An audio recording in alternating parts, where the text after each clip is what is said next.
Bienvenidos a un nuevo video más aquí en tu canal Química Divertida. Antes de empezar con el aprendizaje, no se te olvide darle like, suscribirte y activar la campanita de las notificaciones. El día de hoy vamos a aprender acerca de la química del amor. ¿Alguna vez te has sentido conectado con una persona de una forma que ni tú mismo te explicas? Cualquiera que se haya enamorado sabe que el amor trae consigo sentimientos intensos, caóticos y a veces incluso contradictorios. No es que nos hayamos vuelto locos, es que al enamorarnos hacemos estallar un cóctel químico que revoluciona nuestras emociones. Quizás te parezca que al reducir nuestros sentimientos al proceso químico del enamoramiento se pierde toda la magia, pero la química del amor guarda un universo de reacciones eléctricas e impulsos nerviosos capaces de hacernos sentir las emociones más fuertes. La química del enamoramiento. Toda esta tormenta de sentimientos tiene su origen en un enamoramiento químico. Cuando nos enamoramos, nuestro cuerpo empieza a segregar compuestos químicos en cantidades industriales.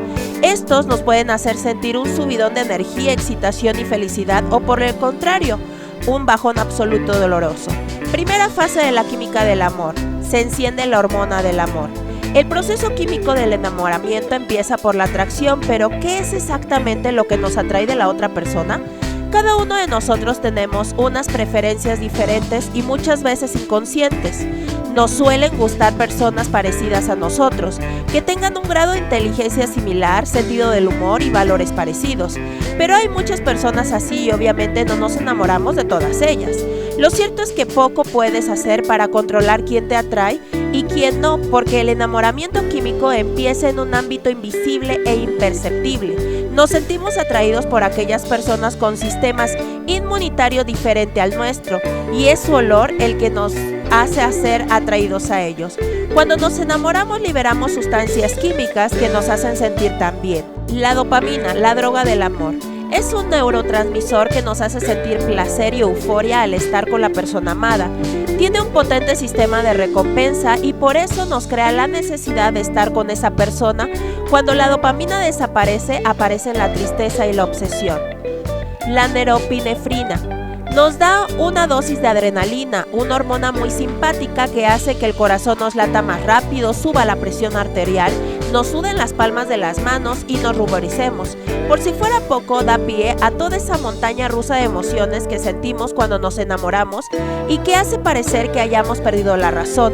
Nos hace sentir tal sensación de alegría, efusividad e incluso nerviosismo desproporcionado que llega a desactivar las sensaciones de hambre y de sueño.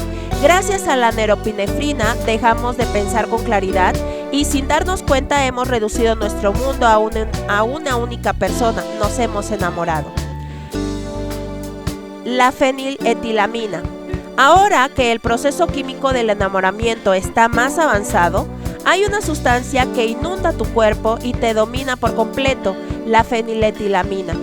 Es la sal en la comida, este neurotransmisor lo vuelve todo más intenso, se combina con el resto de compuestos de la química del amor y nos hace sentir increíblemente felices, optimistas y motivados. Segunda fase de la química del amor, conexión entre hormonas. Además del enamoramiento químico, en esta fase también influyen factores orientados al compromiso y la estabilidad. La oxitocina, los abrazos también tienen química. Esta nos ayuda a forjar lazos permanentes con nuestra pareja y se libera con el contacto físico. Cuando nos agarramos de la mano, nos abrazamos o nos besamos, nuestro cerebro nos descarga oxitocina, haciendo que nos sintamos más unidos con la otra persona. Esta también influye en los celos. Cuando estamos ante una situación que consideramos una amenaza, descienden los niveles de oxitocina y aumentan los de cortisol, que hace que sintamos miedo, pánico y ansiedad. La serotonina. Durante el enamoramiento, la serotonina nos hace sentir felices simplemente por estar al lado de nuestra pareja. Pero de nuevo, al igual que ocurre como una droga, el cerebro se habitúa a la serotonina y cada vez quiere una dosis más grande. Por eso algunas personas buscan constantemente nuevos amantes o le demandan al actual cada vez más muestras de amor. Si quieres mantener la serotonina alta, te gustaría saber que no hace falta que llegues a ese punto. Las experiencias y pensamientos positivos también aumentan los niveles de serotonina. Por el contrario, los pensamientos desagradables, las malas noticias, las preocupaciones y los enfados las hacen descender. Última fase, cuando confundimos las fórmulas químicas del amor y del enamoramiento. Puede pasar que sigas queriendo a tu pareja, pero que sientas que ya no es lo mismo. Y es que cuando el tsunami químico desciende, muchas veces se interpreta como una pérdida del amor. En realidad, lo que ocurre es que los receptores neuronales se han acostumbrado al enamoramiento químico. Pero hay que saber distinguir entre enamoramiento y amor. Mientras que el primero no es más ni menos que una serie de reacciones químicas, en el amor entran en juego más factores, como las creencias y los valores orientados al compromiso y la estabilidad en la pareja. Pues hemos llegado hasta el final de este video, gracias por acompañarme y nos vemos hasta la próxima.